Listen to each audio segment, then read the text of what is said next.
ఎన్ని ఏళ్ళైనా తీయని జ్ఞాపకమే ఈ మానవ జీవన పయనంలో బాల్యం అద్భుతమే మన బాల్యం అద్భుతమే వీరి వీరి గుమ్మడి పండు వీరి పేరేమి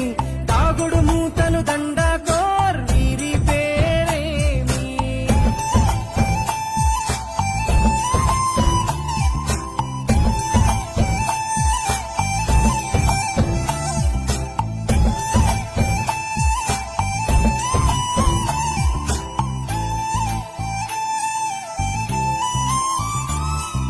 పంటలు పంచి దొంగను ఎంచి రేసాడాడితి మందరమే రేగడి మట్టిని ముద్దగా చేసి బొమ్మరిల్లే కట్టితిమే గద్దే వస్తాంది